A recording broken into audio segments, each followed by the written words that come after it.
Yo, what is good? Welcome back to the channel. So real quick, before I jump into today's video, I just want to thank all of you watching. If you saw my last video, you saw that I released my new brand.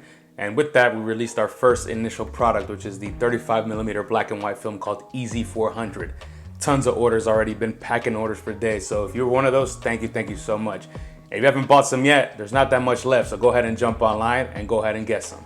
All right, y'all.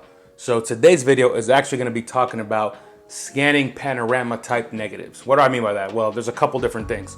First and foremost, we can talk about 35mm negatives that are actually shot in panorama format. So that's referring to images that actually take up more space than a typical 35mm negative. You can see here, a 35mm negative is this size. Panorama shot can be a little bit bigger or maybe even twice as big, kind of like the XPAN, for example. So I actually have here the Lomo Sprocket Rocket camera, which is a panoramic camera for 35mm. If you open the back of the camera here, you will see that there's a very big gap, and that actually allows you to create an image that's this wide on a 35mm negative, which is very big. I believe this matches the XPAN size. I'm not totally sure on that, but if it doesn't match it exactly, it probably gets pretty close.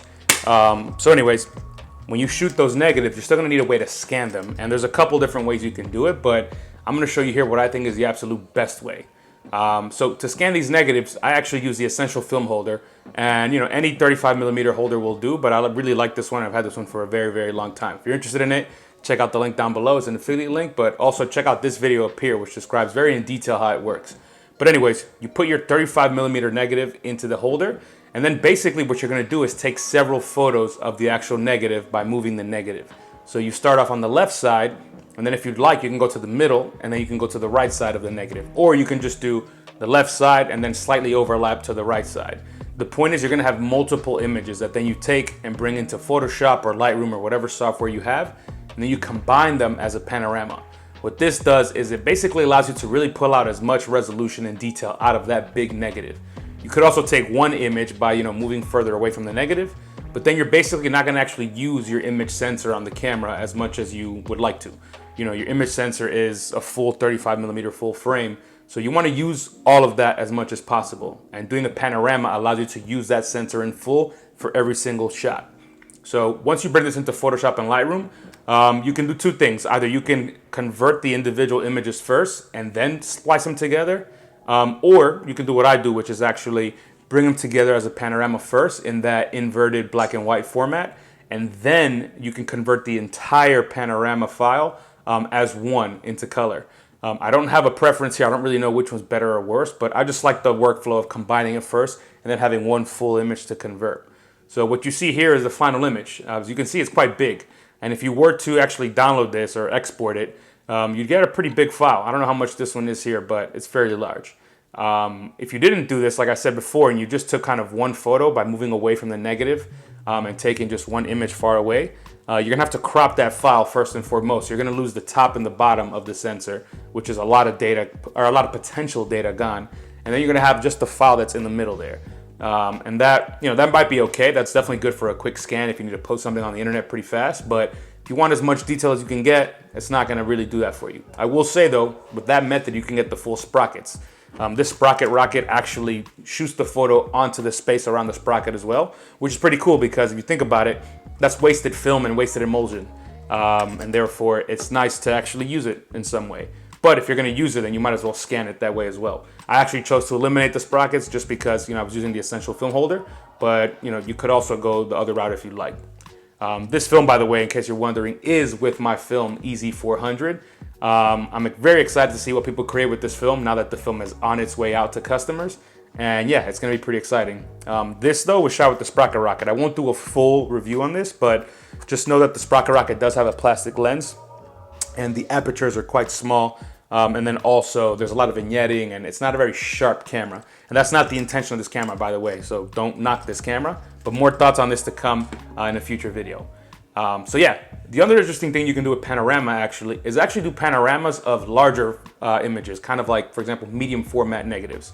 As you see here, I put a medium format negative into my essential film holder, and I actually, took multiple photos of this. Why did I do that? Well, typically I would just take one photo and I move the camera as far as I can while still being as close as I can to fill in as much of the sensor as possible without cropping anything. And that's what you can see here. So usually, for example, with the square image, I'll have these two kind of bars on the sides of my image. What you can do with the panorama style is actually zoom in as close as you can and fill in the full sensor with just image from the negative. No borders or very, very little borders. And then you do that twice. And basically the overlap of those two images will give you the full coverage of your sensor between two files. And then you can do the same process I talked about earlier with the panorama, bringing them together in Lightroom and Photoshop. And then by doing this, what you're doing is actually creating yourself a much bigger scanning file. Instead of having one image that counts as just the resolution of your camera, you'll have two images that combined are going to be much more resolution than your camera. And of course, this is still dependent on your camera and on the sensor and all of that stuff. But regardless of what camera you use, adding two images together is going to have more detail and more information than just having one image. So that's pretty cool. Not very necessary, but I will say for shots that you really care about, where you really want to squeeze out as much detail as possible from your negative, it can definitely help. And even for a 4x5, for example, you know, I can't scan 4x5 with any of the holders that I have.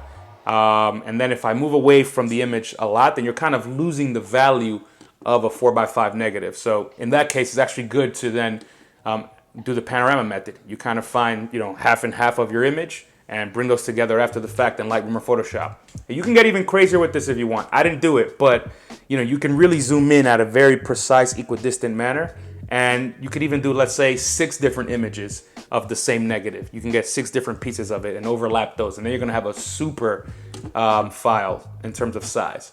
So the sky's the limit with that. But honestly, you know, 2 shots, 3 shots at most is probably sufficient for most of you. So let me know, have you tried this before? I am curious, do you find that doing the panorama might actually degrade the file a little bit?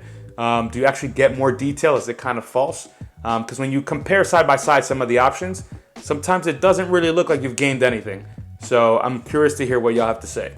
All right, y'all, that's today's video. If you enjoyed it, please go ahead and like the video. And of course, go ahead and subscribe. We finally hit 10K.